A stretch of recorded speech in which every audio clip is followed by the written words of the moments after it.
Fish, lemonade, and the American dream. Probably not three things that you typically put together. But I'm excited to tell you my story and kind of the quest that we're on for America's youth. As you heard, I'm an entrepreneur. I've started and grown a number of computer technology companies. My last big one I sold to Sprint. And when I did that, that changed my life. I think by most any measure, you could say that at that point, I achieved the American dream. Well, that's pretty exciting, and it gave me an opportunity to really do and think about lots of other things. So I read this book called From Success to Significance. And the essence in this book is pretty simple. Okay, big fella, good for you. You made a lot of money.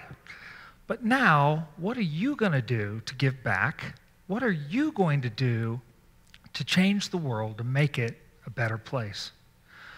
Well, I was pretty intrigued about that, and so I started thinking a lot about it. So what would I do? What do I care about? Am I going to go save the whales? Am I going to hug the trees? Am I going to cure a disease? Do we feed the homeless or take care of the elderly? I mean, there are lots of different things, but I'm a technology guy. I think about the future, and I think about where we're going, and I think about where we're not going, too. So when it came down to it, I started thinking a lot about America and where we're going. And not just America, but the American family and the youth of America's family, and where are they going? And, you know, there's a lot of things that are not going exactly like we'd like to see them happen. So what I decided to do was that I was going to work with at-risk kids. That I was going to, if you're going to change the future, it's the adults that messed it up. So if you're going to fix it, you got to do it with the kids. They're the only future we've got. So I started a foundation called the Holthouse Foundation for Kids.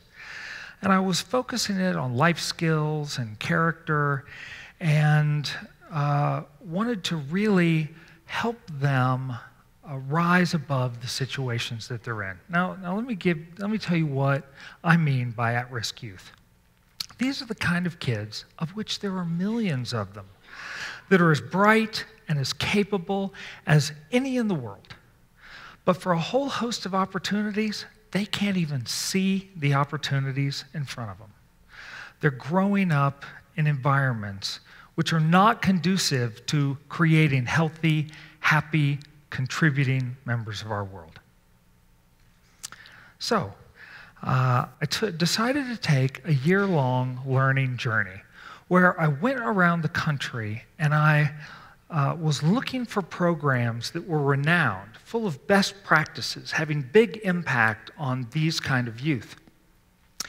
And I asked a lot of questions, not about the symptoms, but the kind of questions that you would ask. What are the underlying problems? What are the issues in this community?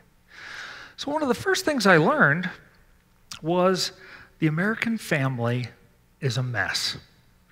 When you look at this at-risk population, which is largely the poor, it is, dads are gone. Because dads are gone, mom has to take care of the family. Mom is either working 3 jobs just to try and keep up, or she's misbehaving, in which grandma or someone else in the family has to take care of the kids, and this has a big impact on the kids. Divorce rates are out the roof. Teen pregnancy is a dramatically growing problem. There's drugs and gangs and moral decay. Just the very notion of what is a family is a significant question. I mean, when you have this many divorces in one family, there could be 4 different dads, there's 2 different stepmoms, it is complex and confusing and a real challenge. And these families are doing the best they know how, but they're struggling. You know, the families, so I want to ask you a question. that kind of came up in all of this. Do you give a man a fish, or do you teach a man to fish? Now, I suspect every one of you in here already know what the answer is. You go, well, of course you teach a man to fish. Well, because if you give him a fish, you feed him for a day. But if you teach him to fish, you teach him for a lifetime. Well, so that was kind of our first clue. What we need to do is teach these kids to fish, teach them how to rise above the problem. But then I started asking myself, well, why is it, as a country, we're spending all of our time giving away fish? This notion of entitlements is a real issue because it is at the very heart of generational poverty. The families out there have been poor and have propagated being poor for many years. Now, we don't have time to go into entitlements, but entitlements are really costly. And I'm not talking about the cost in terms of dollars and what that means to our country.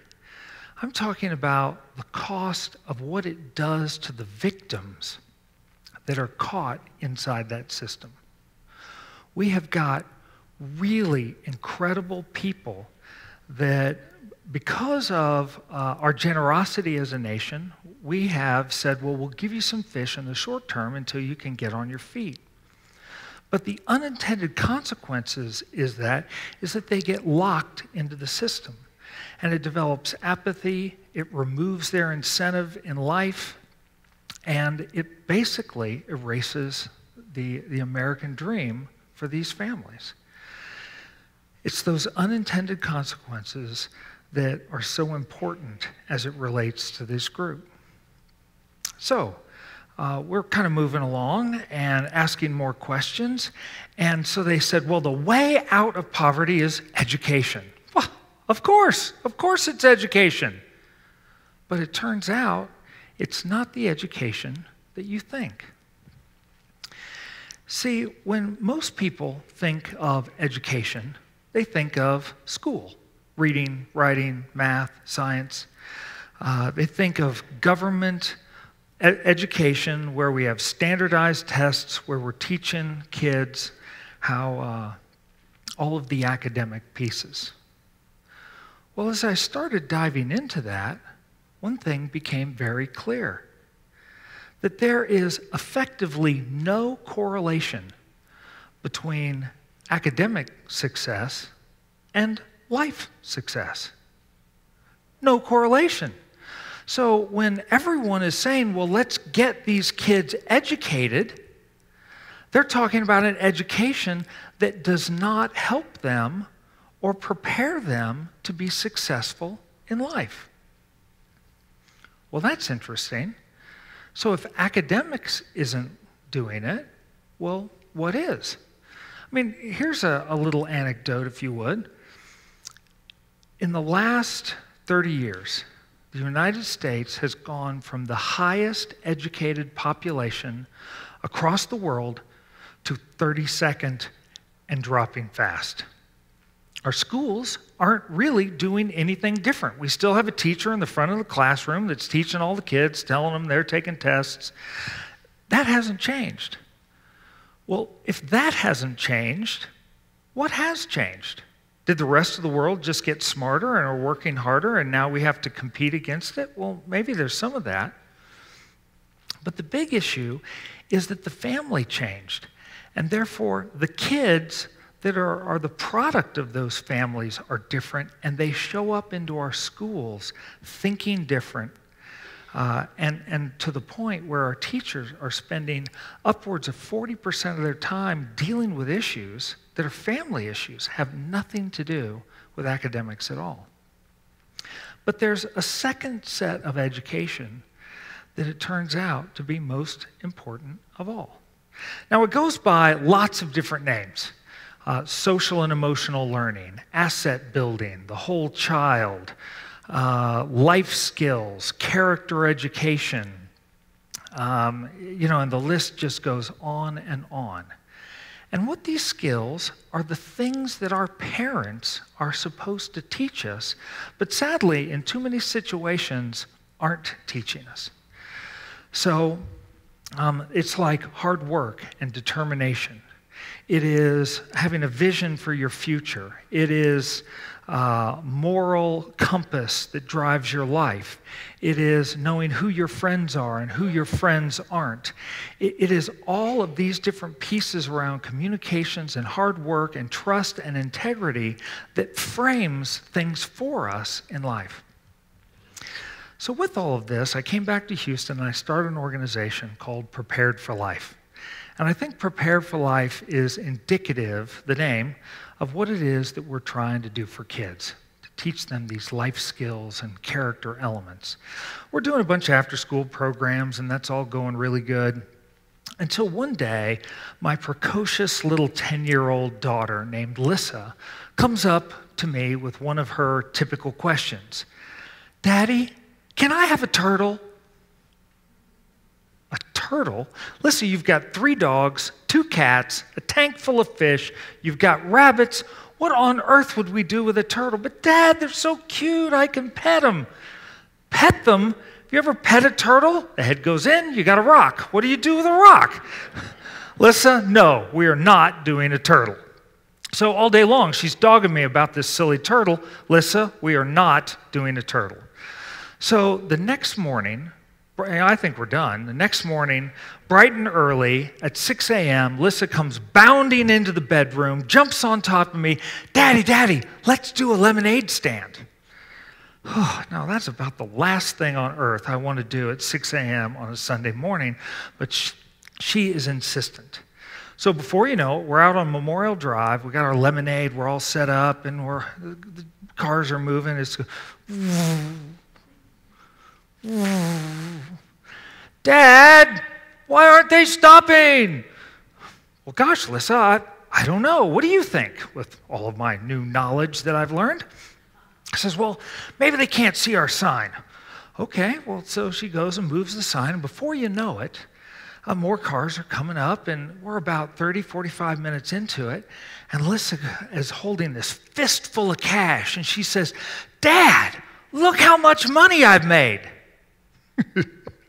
Well, that was the point when I had to explain to her the difference between revenue and profit.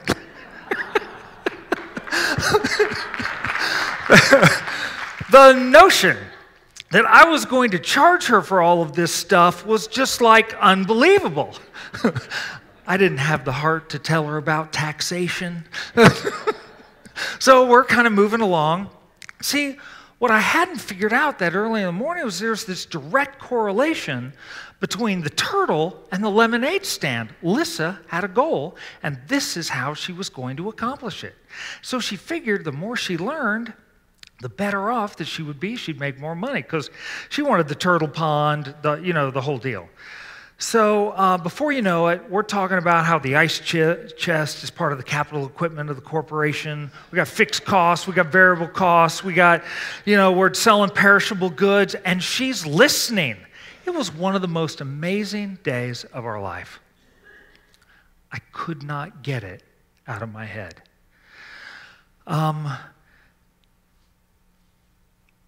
Lemonade Day was born. I'm thinking, I go out to Google and I type in characteristics of an entrepreneur. And what comes back is it's all of these life skills, all of these character, all of this learning is what the entrepreneurs are great at. And so I go, well, we got to do this. So what is Lemonade Day? We teach youth how to start, own, and operate their very own business, a lemonade stand. We go everywhere where there are kids. Public schools, private schools, charter schools, home schools, neighborhoods, businesses that want to do this with their kids, faith-based organizations, Boy Scouts, Girl Scouts, YMCA, all of them. And we ask them to do a lemonade stand with their kids. And they go through this step-by-step process, learning every single aspect of a business, from setting a goal, to making a plan, to getting a loan for the seed capital of their business. And then all of them start their businesses on the same day we call Lemonade Day. Well, so that's coming along beautifully, and we're growing like crazy. I mean, our first year, we had 2,600 lemonade stands. This year, 7 years later, we'll do 250,000 lemonade stands in 38 cities across America.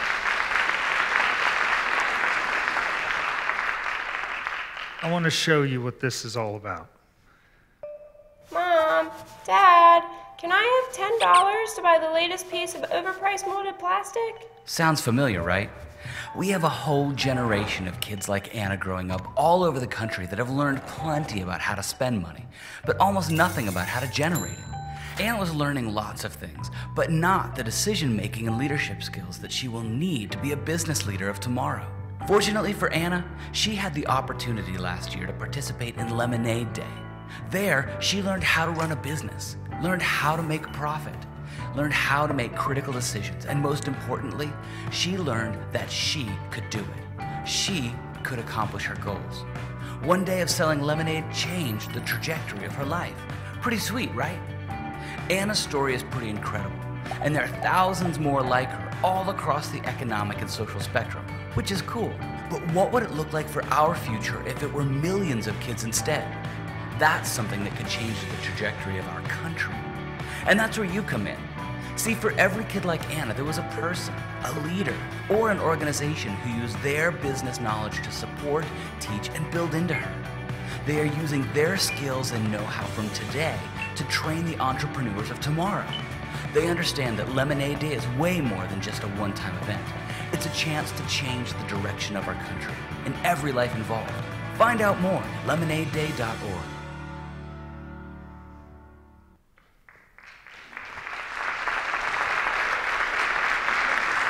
So what is Lemonade Day all about?